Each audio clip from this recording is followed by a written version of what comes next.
नमस्कार, आप सुन रहे हैं अच्छा लोग। चलिए शुरू करते हैं मुसाफिर कैफ़े भाग 8। चंदर को अब सुधा पे यकीन नहीं था। उसने हॉस्पिटल में टेस्ट करके कंफर्म किया सुधा सही में प्रेग्नेंट थी। चंदर को इस प्रेगनेंसी की खबर से थोड़ी उम्मीद जगी। नई ज़िंदगी हमेशा नई उम्मीद लेकर आती है, नई बातों की, नई दुनिया की, नई गलतियों की। जिसने भी कहा था कि दुनिया उम्मीद पर टिकी है, उसे ज़रूर अपने बच्चे की शक्ल देखकर ये ख्याल आया होगा। इसी उम्मीद से चंदन ने पूछा, फिर क्या करना है? क्या करना है? क्या मतलब? बेबी चाहिए मुझे। और शादी? मैं कितनी बार कहूँ नहीं करनी शादी। तुम पागल हो क्या? बिना शादी के बच्चा? तो मैं संभाल लूँगी, ये मेरा प्रॉब्लम है। तुम्हें कोई पकड़ के थोड़े ही रखा है। You are free as always. अकेले मैनेज कर लोगी? मैं तो कर लूँगी, तुम मैनेज कर लोगे मेरे बिना? तुम अकेले पीजी तो खोज नहीं पाई इतने महीनों में। नहीं खोज पाई, नहीं बल्कि खोजा नहीं, क्योंकि मैं रहना चाहती थी। मैं फटाफट घर पे बात कर लेता हूँ, सब कुछ मैनेज हो जाएगा। इसी महीने शादी कर लेते हैं, कोई दिक्कत नहीं होगी। तुम्हें मालूम है तुम्हारा प्रॉब्लम क्या है? क्या तुम्हें मेरे साथ रहने के लिए रीज़न की ज़रूरत है? और वो रीज़न शादी है। मैं नहीं हूँ। कभी सोचा है तुमने कि शादी चाहिए क्यों होती है? एक मिनट के लिए सोचो ज़रा। मान लो दुनिया में बस हम दो लोग होते, तो हमें साथ साथ रहने के लिए शादी की ज़रूरत होती? शादी तो दो लोगों के बीच होती ही नहीं है। शादी की ज़रूरत ही तब होती है जब दुनिया में 3 लोग हों। तुम क्या कह रही हो पता है तुम्हें? यही कि शादी वादी इस दुनिया का सबसे बड़ा शो ऑफ है यार। शादी के बाद क्या तुमसे अलग तरह से बात करने लगूंगी? ऐसे ही बोलूंगी ना जैसे अभी बोलती हूँ। तुम भी वैसे ही इरिटेट करोगे मुझे जैसे अभी करते हो। क्या बदल जाएगा? अगर कुछ बदल नहीं जाएगा तो बस दोस्तों की, घर वालों की खुशी के लिए नहीं कर सकती तुम शादी? शादी हम उन सब की खुशी के लिए कर सकते हैं, तो अपनी खुशी के लिए कुछ ना करें? बताओ यार, तुम वकील हो, तुमसे मैं बातों में नहीं जीत सकता, लेकिन ज़िंदगी लॉजिक से नहीं चलती ना। वही तो मैं भी कह रही हूँ, ज़िंदगी लॉजिक से नहीं चलती। लॉजिक से चलती तो शादी के लिए कभी का हाँ कर दिया होता। जानते हो, हम सबका फ्यूचर बस एक ही है, अपने आप को रोज़ पागल होने से बचाने तक जीते चले जाना। बस मैं अपने तरीके से पागल होना चाहती हूँ। चंदर और सुधा एक बार फिर बोलते बोलते रुक गए थे। ये अब अक्सर होने वाला था। इस कट्टी मिल्ली में एक हफ्ता और बीत गया। चंदर शादी से ज़्यादा अब वो बच्चा चाहता था।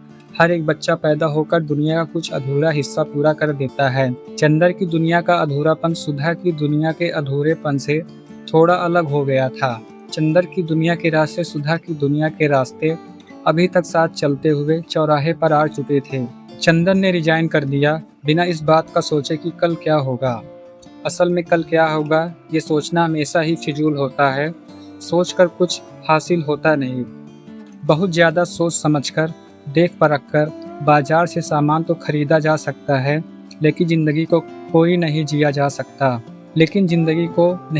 सकता।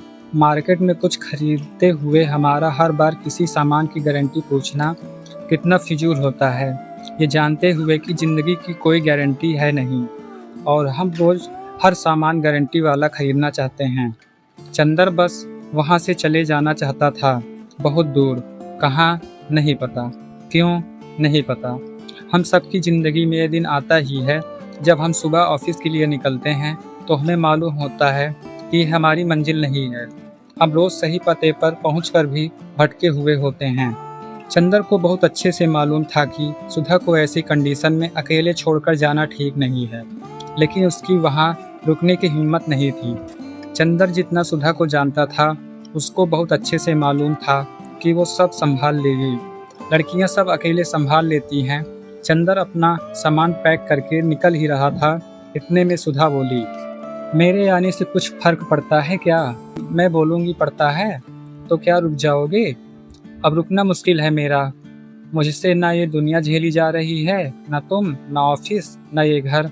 ऐसे लग रहा है सब दोबारा शुरू करना पड़ेगा। ठीक है जाओ, मैंने पहले भी कहा था तुम फ्री हो, तुम रोकोगी नहीं? रोकूंगी तो पक्का नहीं रुकोगे। हाँ, अगर ना रोकूं तो शायद तुम आ जाओ। तुम्हें ये नहीं लगता कि मैं गलत कर रहा हूँ? नहीं, क्यों नहीं लगता तुम्हें ऐसा? तुम्हारे इस नहीं ने मेरा रुकना मुश्किल कर दिया है। तुम्हारा कोई फ़र्क ना पड़ने से ज़्यादा बेचैन मुझे और कुछ नहीं करता। इतना ही? तो रुक जाओ। तुम्हें पता है ना कि तुम सही से रोक लोगी तो मैं नहीं जा पाऊँगा। हाँ, पता है। फिर भी नहीं रोकना? नहीं, तुम अबॉर्ट करा दो बच्चे को। बस आगे कुछ और मत बोलना, तुम जाओ। लेकिन अकेले कैसे करोगी? बस बोला ना, तुम जाओ चंदर, सब हो जाएगा। सब हो जाता है। जाने से पहले चंदन ने सुधा को गले लगाया। सुधा ने चंदर को ज़्यादा जोर से गले लगाया। चंदर ने सुधा के पेट पर सहलाकर बच्चे की आहट महसूस करने की कोशिश की। न सुधा कुछ बोली, न चंदर, न ही बच्चे की वो सहलाहट, न ही घर, न घर की खिड़की, न घर की खिड़की से आ रही धूप, न ही खिड़की से दिखने वाला वो पेड़, न दरवाज़ा, न अलमारी, न बेड। सब एक साथ बिना आवाज़ किए फफक फफक के रो रहे थे। सब कुछ शांत था, सब कुछ शून्य था, दुनिया चुप थी। चंदन ने मुंबई से निकलकर ये नहीं सोचा था कि कहाँ जाएगा, कितने दिनों के लिए जाएगा। वो पहले एयरपोर्ट पहुंचा। उसने एक दो जगह की फ़्लाइट के बारे में पता किया, लेकिन वो कहीं जल्दी नहीं पहुंचना चाहता था। एयरपोर्ट पर सब जल्दी में थे, लेकिन चंदर को अब कोई जल्दी नहीं थी। वो वहाँ से निकलकर रेलवे स्टेशन पहुँचा। रेलवे स्टेशन पर उसको अपने कॉलेज का टाइम याद आया। उसको हरिद्वार का ट्रिप याद आया, जब वो हर की पैड़ी पर गंगा में पैर डालकर रात भर बैठा था। ये सब सोचकर चंदन ने हरिद्वार जाने वाली ट्रेन का पता किया। पुरानी जगहों पर इसलिए भी जाते रहना चाहिए क्योंकि वहाँ पर हमारा पास्ट हमारे प्रेजेंट से आकर मिलता है। लाइफ को रिवाइंड करके जीते चले जाना भी आगे बढ़ने का ही एक तरीका है। 2 दिन बाद चंदर हरिद्वार पहुंचा। वहां गंगा में पैर डालकर वो रात भर बैठा रहा। जब घाट पर बैठे बैठे चंदर ने अपना मोबाइल खोला तो देखा कि उसमें दुनिया भर के तमाम मैसेज हैं। कोई उसको लोन दे रहा है, कई नई फ्रेंड रिक्वेस्ट हैं, खुशियाँ की दिवाली, खुशियों का नया साल, कोई घर बेच रहा है तो कोई नई पुरानी कार, कोई नई हेल्थ प्लस सेविंग पॉलिसी बेच रहा है। जैसे कुछ न कुछ खरीदते रहना ही इस दुनिया में खुशी पाने का आखिरी तरीका बचा हो। चंदर को अपने मोबाइल में सुधा का एक भी मैसेज नहीं मिला। इस बात से वो थोड़ा उदास हुआ और अपना मोबाइल वहीं गंगा में फेंक दिया। मोबाइल फेंकते ही उसे लगा कि जैसे पुरानी दुनिया से उसका सारा कनेक्शन अब खत्म हो गया है। उसको थोड़ा सा हल्का महसूस हुआ। गंगा के पास बैठे बैठे चंदर के लिए पूरी दुनिया जैसे नदी हो गई थी। मोबाइल फेंकते ही उसको लगा कि सब कुछ बह गया। गंगा का पानी बहुत ठंडा था और चंदर के अंदर सब कुछ जल रहा था। हर की पैड़ी घाट पर बैठकर चंदर को मुंबई की समंदर की रेत की बहुत याद आई। जब चंदर को मुंबई की समंदर की रेत की याद आ रही थी तो सुधा की भी याद आकर इन यादों में घुलती जा रही थी। सुबह होने पर चंदर एक आश्रम में गया। वहाँ रजिस्ट्रेशन कराने के बाद अपने कमरे में जाकर सोने की कोशिश की। आश्रम में सुबह शाम 2 बार ध्यान होता था, जिसमें हर रुकने वालों को जाना जरूरी था। 2-3 घंटे बाद ही उसको ध्यान करने के लिए उठा दिया गया। नहाकर नाश्ता करके चंदर ध्यान वाले कमरे में पहुंचा। वहाँ पर कोई गुरुजी आत्मा परमात्मा के बारे में बता रहे थे। जब आदमी अंदर से खाली होता है तो आत्मा परमात्मा की बातें कितनी बकवास लग सकती हैं, उसको ये एहसास उसी दिन हुआ। चंदर का मन किसी भी बात में लग नहीं रहा था। उसे बार बार लग रहा था 5-10 मिनट में वो लौट जाएगा। इसी तरह उसने 2 घंटे ध्यान में बैठने का नाटक किया। जिस ढर्रे पर जिंदगी चला करती है, उसमें किसी को नाटक करना सीखने के लिए कोई ट्रेनिंग लेने की ज़रूरत नहीं होती। हर कोई कभी न कभी जिंदगी में जिंदगी का नाटक करता ही है। ये सब सोचते हुए चंदर 2 घंटे तो नाटक सहन करता रहा, लेकिन उसके बाद वो झेल नहीं पाया। जिंदगी की सबसे अच्छी बात यही है कि वो रह हमारी उदासियों और बेचैनियों के बहाने हमें नींद से जगाती रहती है। चंदर मन ही मन बुदबुदाया कि भगवान भी बहुत बड़े नाटक का छोटा सा हिस्सा हैं। ये सोचकर वो अभी मन ही मन खुश हो रहा था कि इतने में गुरु जी की धुंधली आवाज़ सुनाई पड़ी।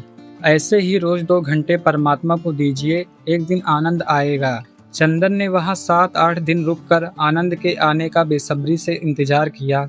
इस बीच उसको बार बार लगा कि वो लौट जाए, लेकिन वो लौटकर फिर से वैसे शुरू करना नहीं चाहता था। हर बीतते दिन के साथ उसकी बेचैनी बढ़ती जा रही थी।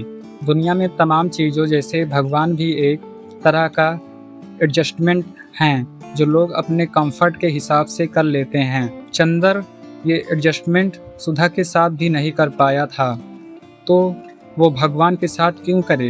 ये सोचकर वो अपना सामान उठाकर बस स्टैंड पहुंच गया।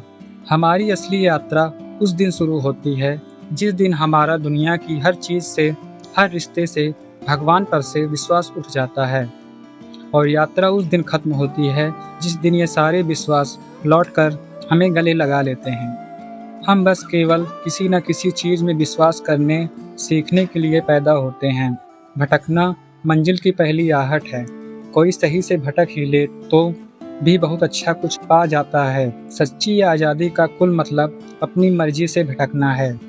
गूगल मैप से चलने वाले अक्सर गलत मोड़ ले लेते हैं। चंदन ने ये सोच लिया था जब भटकना ही है तो वो अपने हिसाब से भटकेगा। इसलिए शायद अब वो या तो नई दुनिया ढूंढ सकता था या फिर पुरानी दुनिया में अपना नया कोना। चंदर हरिद्वार बस स्टैंड पहुंचते ही पहली बस में बैठ गया। बस में बैठते ही उसको खूब गहरी नींद आई जो आश्रम में पिछले 7-8 दिनों में नहीं आई थी। थोड़ी देर बाद चंदर के पड़ोस में बैठी लड़की ने उसे उठाया। कंडक्टर टिकट के लिए पूछ रहा था। चंदन ने लापरवाही से कहा, जहाँ तक बस जा रही है वहाँ तक का टिकट दे दो। बस मसूरी जा रही थी। मसूरी के रास्ते में पड़ने वाले शिव मंदिर पर बस रुकी। चंदर के पड़ोस वाली लड़की ने कहा, आगे बस बहुत घूमेगी, आप उठ जाइए। बार बार आपका सिर मेरे कंधे पर आ रहा है। सॉरी। यहाँ चाय बहुत अच्छी मिलती है, आप चाहें तो ले सकते हैं। चंदन ने उतर कर मुँह धोया। उसको सोए हुए मुश्किल से 3 घंटे ही हुए थे, लेकिन बड़ा फ्रेश लग रहा था। उसने मंदिर में मिलने वाली फ्री खिचड़ी और चाय ली। इस मंदिर में लगी हुई एक रत्नों, रुद्राक्ष वगैरह की दुकान भी थी, जहां बार बार कई जगह लिखा हुआ था, नकली साबित करने वालों को 5 लाख का इनाम। थोड़ा अजीब है, लेकिन हमारी ज़िंदगी की कई असली केवल इसीलिए असली हैं क्योंकि वो अभी तक नकली साबित नहीं हुए हैं। लोग अपने अपने हिसाब से असली माला, रुद्राक्ष वगैरह खरीद रहे थे। चंदर के पड़ोस वाली लड़की बस के दूसरी तरफ पहाड़ को निहार रही थी। चंदर उसके पड़ोस में जाकर खड़ा हो गया। इससे पहले वो कुछ बोलता, वो लड़की बोली, घर छोड़कर आ रहे हो? हाँ, कुछ ऐसा ही। तुम्हें कैसे पता? जहाँ तक बस जाती है वहाँ तक टिकट मांगने वाला अक्सर घर छोड़कर भागे हुए होते हैं। घर तो छोड़ा है मैं, लेकिन भागा नहीं हूँ। तुम भी घर छोड़कर निकली हुई हो क्या? हाँ, 3 साल हो गए। नाम क्या है तुम्हारा? पम्मी। और तुम्हारा? चंदर। वैसे घर किस वजह से छोड़ा? कोई लड़के वड़के का चक्कर में? हर लड़की लड़के के लिए घर नहीं छोड़ती, तो तुमने किसके लिए छोड़ा? अपने लिए, अपने पागलपन के लिए? ऐसा क्या पागलपन है तुम्हारा जिसके लिए घर छोड़ना पड़ा? तुम कुछ ज़्यादा ही सवाल नहीं पूछ रहे हो? घर तो छोड़ दिया, कोई बात नहीं, बातें करते रह गए तो बस जरूर छूट जाएगी। पम्मी और चंदर दोनों के बस में बैठते ही मसूरी चलकर बस के पास आना शुरू हो गया। चंदर खुद में ही इतना उलझा हुआ था कि उसने पम्मी से ज़्यादा कुछ जानने की कोशिश नहीं की। उतरने से पहले पम्मी ने चंदर को अपना नंबर दिया और कोई भी ज़रूरत पड़ने पर फ़ोन करने को कहा।